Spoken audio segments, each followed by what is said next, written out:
बिस्मिल्लाहिर्रहमानिर्रहीम। अस्सलाम वालेकुम। आप मुझे मेरे डिजिटल प्लेटफॉर्म पर देख रहे हैं। मैं तारिक मतीन हूँ।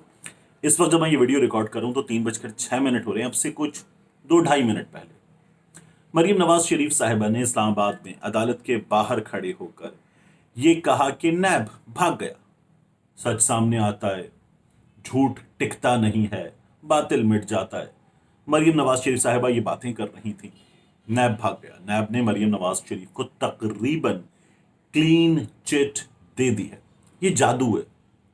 वो मरीम नवाज शरीफ साहिबा जो कल तक मुजरिमा, जमानत पर, जमानत भी वालिद की तीमारदारी के लिए जमानत उस पर थी, अब उनके केस में ये जादू कैसे हो रहा है, ये अभी मैं आपके सामने इस वीडियो में रखूंगा। इसके अलावा एक खिचड़ी पक रही है, बड़ी जबरदस्त किस्म की खिचड़ी। ये खिचड़ी जो है वो पहले भी पकी है, अब भी पक रही है। और इस खिचड़ी को पकाने वालों ने जब खुद नहीं पका रहे थे तब इमरान खान पे इल्ज़ाम लगाया था कि इमरान खान ये खिचड़ी पका रहे हैं। लेकिन अब इमरान खान इक़्तिदार में नहीं है, वो ये खिचड़ी दोबारा पका रहे हैं और खिचड़ी बड़े ज़ोर शोर से पक रही है। क्या है ये खिचड़ी, अभी आपको बता देते हैं। और इसके अलावा एक अजीब काम हुआ है। सैलाब मुतासरीन ने इस वक्त दुहाइयाँ दी हैं कि उनके चंदे के पैसे चोरी हो गए। शाजिया मरी साहिबा, सिंध की वजीर, उन्होंने ये हमें खबर दी है। ये माजरा क्या है, ये भी मैं अभी आपके सामने रख देता हूं। सबसे पहले देखिए, 9 पाकिस्तानी, माफ कीजिएगा, इसराइल में है। ये जो 9 पाकिस्तानी इसराइल का दौरा कर रहे हैं, इनमें अमेरिकन पाकिस्तानी भी हैं, ब्रिटिश पाकिस्तानी भी हैं, और इनकी क़यादत कर रहे हैं एक एक्स मिनिस्टर, मुशर्रफ दौर में मिनिस्टर थे ह्यूमन डेवलपमेंट से मुताल्लिक, नसीम अशरफ साहब। ये पीसीबी के चेयरमैन भी रहे गालिबन 2006 2007 वगैरह में। और नसीम अशरफ साहब जो हैं, इनको ये क्रेडिट जाता है कि इन्होंने पीसीबी का जो आइन है वो भी तैयार किया। तो नसीम अशरफ साहब जो हैं वो इस डेलीगेशन को, 9 अफराद के इस डेलीगेशन को लीड कर रहे हैं। इसमें जो यरूशलेम पोस्ट है उसकी खबर के मुताबिक एक कराची बेस्ड जर्नलिस्ट भी मौजूद है, एक कराची बेस्ड जर्नलिस्ट भी इसमें मौजूद हैं। और ये लोग जो हैं वो इसराइल के मुख्तलिफ इलाकों के दौरे कर रहे हैं यरूशलेम पोस्ट के मुताबिक। और इस हफ्ते इनकी मुलाकात है इसराइल के सदर आइजैक हर्जोग से। यरूशलेम पोस्ट जो है वो ये बताता है कि अपने इस विजिट में ये पाकिस्तान का वफ्द है, इसने इसराइल के मुख्तलिफ इलाकों का दौरा किया है। इस हफ्ते इनकी आइजैक हर्जोग से मुलाकात होगी। कराची बेस्ड जर्नलिस्ट इसमें शामिल है। इसमें मजेदार लिखा हुआ है, पाकिस्तानी जर्नलिस्ट अहमद कुरैशी, जिनको उनके शो से हटा दिया गया था जब उनके गुज़श्ता दौरे में, एक पहले भी दौरा हुआ, ये लोग यूएई में मौजूद थे, कुछ पाकिस्तानी, अहमद कुरैशी भी मौजूद थे। वहां से ऑफर हुई कुछ लोगों को कि चलना है, इसराइल चलते हैं, और ये लोग इसराइल चले गए थे। तो फिर उसके बाद बड़ा शोर मचा, और फिर पीटीवी में ये सब कुछ कैसे हो रहा है, वहां पर मौजूद एक जर्नलिस्ट जो है वो दौरा कर रहा है। हुकूमत से पूछा गया, हुकूमत ने अहमद कुरैशी को फायर कर दिया। 1 महीना पहले ये सब कुछ भी हुआ था। अब सीक्रेट दौरा है, लेकिन इसकी खबरें सामने आ रही हैं। इंडोनेशिया का एक वफ्द है, पाकिस्तान का एक वफ्द है, ये दौरे कर रहा है। ये लोग कुछ दिन पहले तक इमरान खान पे फतवे लगा रहे थे कि इमरान खान के दिनों में दौरा, और जुल्फी बुखारी पे इल्जाम था, दौरा नहीं हुआ था। और ये तमाम के तमाम लोग फतवे लगा रहे थे। नवाज शरीफ के दौर में, नवाज शरीफ के दौर में अजमुल कादरी साहब ने गालिबन दौरा किया था। समा टीवी पर अली हैदर को इंटरव्यू में तमाम चीजें उन्होंने बताई थी। जब उनको झुटलाया गया तो उन्होंने अगले रोज अपने फेसबुक पर वो तमाम तस्वीरें भी डाल दी थी और बता दिया था कि मैं गया था। हमारे यहाँ ऐसे चेले चमाटे मौजूद है जिन्होंने ये कहा था कि ये जो कादरी है ये झूठ बोल रहा है, ये पहले भी इस तरह की हरकतें कर चुका है। रजी दादा साहब ने, सीनियर है हमारे, गो के मैं उनसे बहुत सी चीज़ों पर शदीद इख्तलाफ करता हूँ। मैंने उनको ट्विटर पे एक बार, उन्होंने ये जानते हुए कि एक जूनियर उनसे कुछ बात कर बदतमीजी की थी मेरी राय में, मैंने उनको ब्लॉक कर दिया था। तो रजी दादा साहब जो हैं उन्होंने भी बताया था कि ये फ्रॉडिया है, लेकिन उस फ्रॉडिये ने इन लोगों को सबको झूठा साबित कर दिया था। ट्विटर पे और फेसबुक पे उन्होंने तस्वीरें भी डाल दी थी अपने दौरे की इसराइल की, और वहां किस किस से मिले थे सब कुछ बता दिया था। मैं आपको एक वीडियो में तमाम तस्वीरें दिखा भी चुका हूं। तो अब ये खिचड़ी पक रही है। पाकिस्तान में ये खिचड़ी कौन पका रहा है?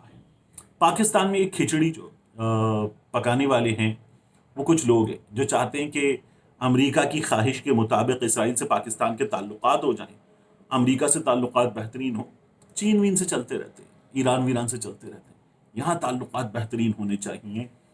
ان لوگوں کی یہ خواہش ہے، ان لوگوں نے یہ سب کچھ کروایا ہے اور ابھی اور کروائیں گے. اسرائیل کے صدر سے ملاقات کے بعد آپ کو اور چیزیں نظر آئیں گی. اور یہ بتایا جا رہا ہے، بیچ میں بار بار بتایا گیا بڑے بڑے صحافیوں کی جانب سے کہ جب سعودی عرب نے اپنی فضائی حدود کھول دی، یو ای نے اپنے سفارت خانے کھول لیے، ان کو بلا لیا، خود چلے گئے، سب کچھ ہو رہا ہے، تو ہم کیوں مامے بنے ہوئے ہیں؟ پاکستان کے پاسپورٹ پہ لکھا ہے، قائد اعظم کی پالیسی ہے، عمران خان اس پالیسی پر کار فرما تھے. اب مریم نواز شریف صاحبہ کو ملی کلین چٹ کی بات. نیب نے آج مریم نواز شریف صاحبہ کو کلین چٹ دے دی ہے. کیا ہوا عدالت میں؟ کچھ بڑے اہم جملے ہیں نیب کے پروسیکیوٹر اور جج صاحب کے درمیان، تو یہ میں آپ کے سامنے رکھ دیتا ہوں. یہ سہیل راشد ہمارے دوست ہیں، انہوں نے رپورٹ کی ہے. اور عدالت کی جانب سے کہا گیا کہ مرکزی ملزم نواز شریف عدالت کے سامنے نہیں، وہ اشتہاری ہیں، ان کا کیس بھی عدالت کے سامنے نہیں. اب مرکزی ملزم نے جرم کیا یا نہیں اس کا فیصلہ کیے بغیر، مرکزی ملزم نے جرم کیا یا نہیں اس کا فیصلہ کیے بغیر اس ہونے یا نہ ہونے والے جرم میں کسی نے معاونت کی یا نہیں اس کا فیصلہ پہلے ہونا ہے. لندن کی جائیداد خریدنے کی حد تک مریم نواز کا کوئی کردار نہیں تھا. نیب پروسیکیوٹر نے عدالت میں یہ اعتراف کیا. لندن کی جائیداد خریدنے کی حد تک کوئی کردار مریم نواز شریف کا نہیں تھا. اب آپ نے یہ ثابت کرنا ہے، عدالت نے یہ کہا کہ 2006 میں ٹرسٹ ڈیڈ پر دستخط کر کے 1993 میں خریدی گئی جائیداد میں مریم نواز شریف صاحبہ شریک جرم کیسے ہوئیں، یہ عدالت کا سوال تھا. معزز ترین عدالت، میں اس بارے میں کوئی بات نہیں کرتا، لیکن جو جائیدادیں ہیں یہ خریدی کب؟ یہ جو 2006 کا جھوٹ بولا جاتا ہے یہ جھوٹ ہے. یہ جائیدادیں 93 میں، 95 میں، 96 میں خریدی گئیں. اپارٹمنٹ نمبر 16 خریدا گیا، 17 خریدا گیا، 16A خریدا گیا، 17 خریدا گیا. نیلسن نے، نیسکول نے، فلیگ شپ نے، ان کمپنیوں نے یہ خریدے. یہ کمپنیاں حسن حسین کی ملکیت ہیں. یہ لوگ ٹم سیبیسٹین کے پروگرام میں بیٹھ کر بول رہے تھے، اس وقت ان کی جیسی بھی انگلش تھی، بہت بہتر، کہ I'm here as a student. I'm living in this house, in this property, on rent. The rent comes from Pakistan every month. اور میرے ایکسپینسز بھی میرے ابا جان وہاں سے اٹھا رہے ہیں. ٹم سیبیسٹین نے ان کی ایسی کی تیسی کی تھی، جیسے اسٹیفن سیکر نے اسحاق ڈار صاحب کی ایسی کی تیسی کی تھی. اور یہ تب بھی بیٹھ کر اطمینان کے ساتھ جھوٹ بول رہے تھے، عدالتوں میں بھی اور ٹیلی ویژن پروگرامز میں بھی. پھر وہ ہمارے سامنے آئے تھے حسین نواز صاحب، انہوں نے کہا تھا ایک پلانٹڈ انٹرویو میں، ذرا سا پہلے جب سب کچھ سامنے آنے والا تھا نا، تب کہا تھا کہ الحمدللہ نیلسن نیسکول کی پراپرٹی ہیں، مریم نواز شریف صاحبہ بینیفیشل آنر ہیں. اور پھر اس کے بعد جو ہے وہ میری لندن تو کیا پاکستان میں بھی کوئی جائیداد نہیں. یہ ساری کہانی جو ہے وہ زبان زد عام ہے اس کے بعد سے. تو اتنا سادہ سا کیس ہے. میں نے پہلے بھی کہا تھا، میں اب بھی کہہ رہا ہوں کہ الزام بھی، دشنام بھی، تانے بھی، وعیدیں، الزام بھی، دشنام بھی، تانے بھی، وعیدیں، سب کچھ ہے تیرے پاس نہیں ہے تو رسیدیں. یہ ان لوگوں کی کہانی ہے. آخر میں آپ کو بتاؤں، سیلاب متاثرین کے پیسے چوری ہوئے. شازیہ مری صاحبہ نے، سندھ کی پیپلز پارٹی کی رہنما، انہوں نے ہمیں یہ بتایا ہے، وزیر بھی ہیں، کہ سیلاب متاثرین کے جو فنڈز ہیں ان کو ہیکرز نے ہیک کیا ہے اور ان میں سے پیسے نکال لیے. ابھی مزید تفصیلات اس کی آئیں گی، کتنے پیسے نکالیں، کس بینک کے اکاؤنٹ کو ہیک کیا گیا اور پیسے نکال لیے گئے ہیں، کیسے ہوا ہے یہ سب کچھ.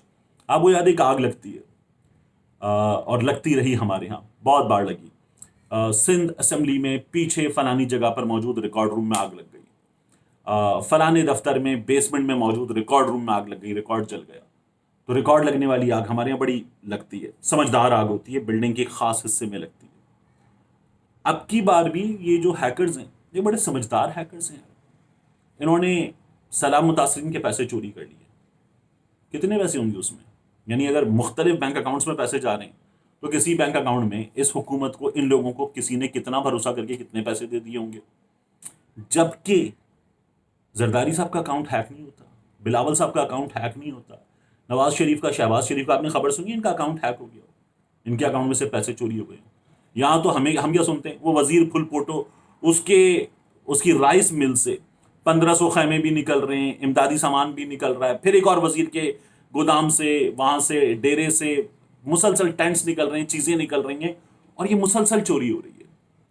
यानी इन लोगों की जो जमीनें हैं, उन जमीनों पर जो गोदाम है, वहां गंदम रखी होती है, उसे चूहे नहीं खाते, सरकारी गंदम चूहे खा लेते हैं, क्योंकि ऐसे करके गायब कर दिया जाता है, माल बेच दिया जाता है, पैसा हड़प कर लिया जाता है, उसके बाद चूहे खा जाते हैं। यही सब कुछ हो रहा है कि सलाम मुतासरीन के फंड्स को हैक कर लिया गया। मतलब ये हैकर जो है, इनको इतने बड़े बड़े अकाउंट होते हैं, मियां मनशा का अकाउंट, उसके बाद बड़े बड़े लोग सारे, इनके अकाउंट नजर नहीं आते। पार्टी फंड ही हैक कर ले यार, पीएमएलएन का, पीटीआई का, पाकिस्तान पीपल्स पार्टी का पार्टी फंड हैक कर ले, उसमें भी करोड़ों रुपए होते हैं। लेकिन नहीं, हैक होगा सलाम मुतासरीन का फंड, तो वो हैक हो गया है, उसमें से पैसे चोरी हो गए। ये हमारे सामने इस वक्त की खबरें हैं। हमारे यहाँ हैकर भी समझदार हैं, आग भी समझदार है, उल्लू के पट्टे तो मैं और आप ही हैं। मिलते हैं इंशाल्लाह आपसे अगली वीडियो।